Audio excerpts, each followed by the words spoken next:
Okay, well, good afternoon, everybody. A very warm welcome. Thank you for taking the time to come to our presentation. My name's Kersten, and I'm here from the International Dermal Institute. And what I would like to do is spend the next 30 minutes really touching on the subject of skin sensitivity with you. And we're really going to have a look at what happens within the skin, and most importantly, how as therapists we can treat a sensitive skin. What sorts of things can we look out for in terms of ingredients in products that are going to help to improve that skin condition and reduce any redness or irritation that clients might be feeling. At the International Dermal Institute, we are the premier postgraduate facility for education and training for therapists, regardless of whether you're skin therapists or body therapists or holistic therapists. We have a whole array of classes that we teach.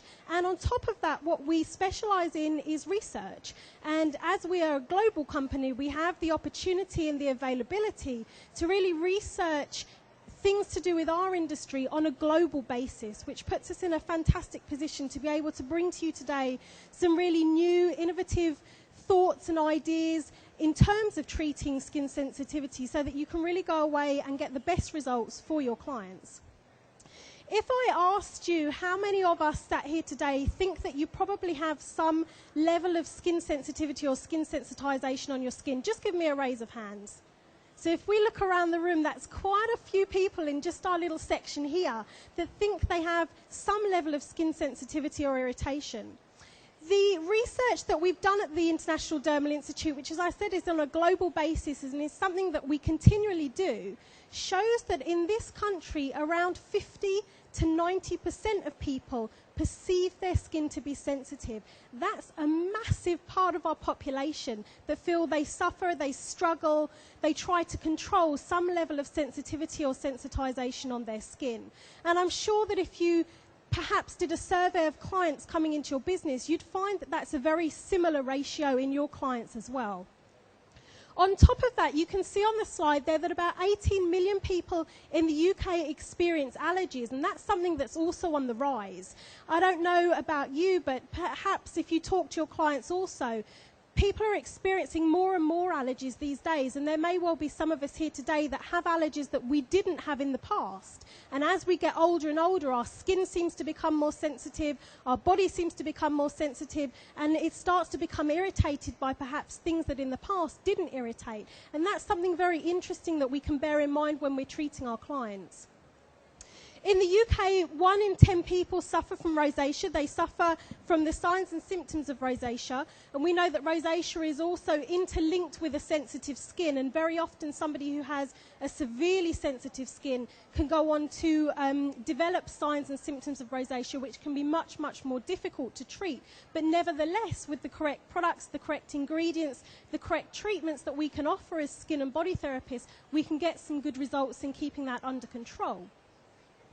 We also find in the research that we've done at the International Dermal Institute that there are many more stinger clients. And I think this is probably, again, something that you probably experience in your business. More of those clients that come in and they say to you, my skin stings, it's irritated, perhaps when I put product on my skin, perhaps when I go out in the wind, or perhaps even if it's extremely sunny outside, it's hot weather, I suffer from that irritation, that stinging, perhaps burning sensation on my skin as well.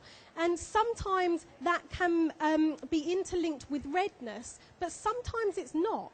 So sometimes we can apply products to our client's skin and they can say it stings, but we can see no visible signs of any irritation occurring on the skin. A lot of these things are really tied in with our environment. So our environment plays a big factor in why we're seeing such an increase for all of these elements for our clients. Our skin, literally on a daily basis, is under attack. One of the main contributing factors to this is ground level ozone, and this may well be something that you're familiar with. Ground level ozone is the combination of ground level pollution, so perhaps pollution as an example that comes from car exhausts, and when that combines with sunlight, combines with those UV rays, it creates what's called ground level ozone, so a toxic gas that sits down at ground level with us. In severe cases, on a very, very sunny day, we can actually visibly see ground level ozone, and we would see it as smog.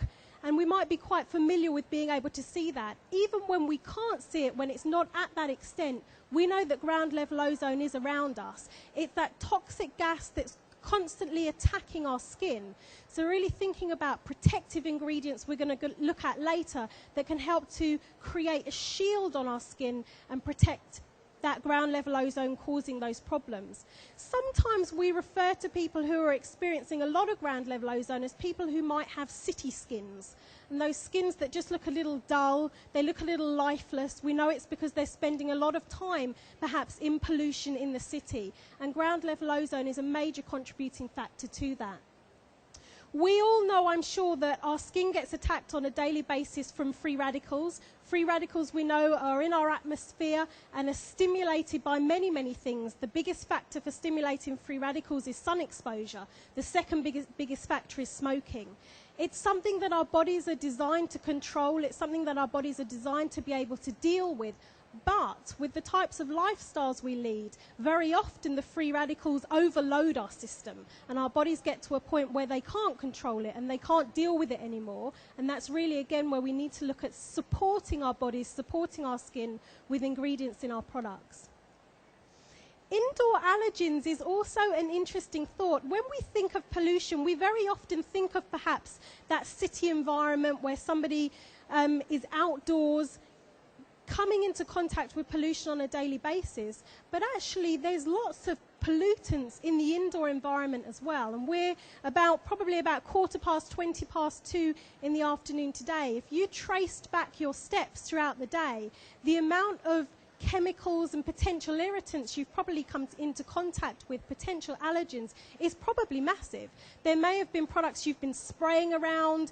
Perhaps some of you, I don't know, on a Sunday morning did a little bit of cleaning before you came out today, perhaps not.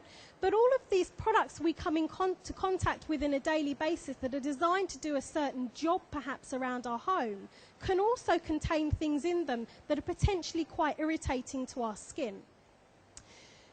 There are around 6 million different types of atmospheric chemicals, so 6 million different types of chemicals in our environment that we potentially could come into contact with on a daily basis. And it's known that around 2,800 of those chemicals are potentially harmful to our bodies and harmful to our skin as well. So just bearing that in mind when we're talking to clients who think they have a sensitive or sensitized skin is really important. Because not only can we offer them advice in terms of treatment, we can offer them advice in terms of product, but we can also offer them advice in terms of lifestyle as well.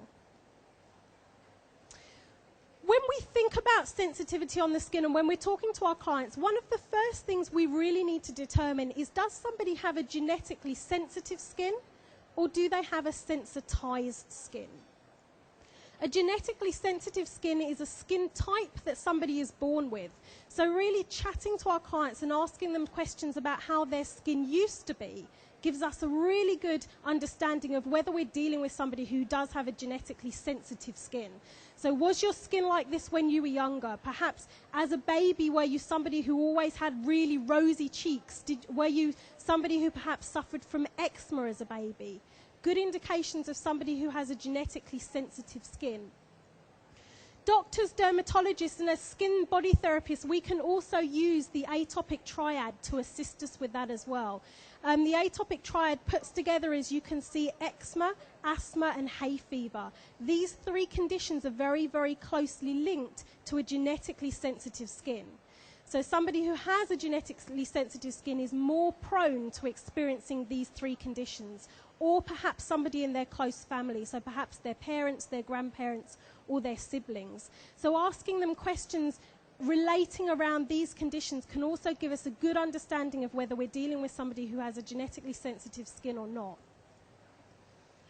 If we've been through this process and we're thinking that they've perhaps given us answers that don't indicate they have a genetically sensitive skin. So perhaps somebody's saying, no, my skin hasn't always been like this. It's been a fairly recent thing that's happened. What we're perhaps then dealing with is somebody who has acquired sensitization.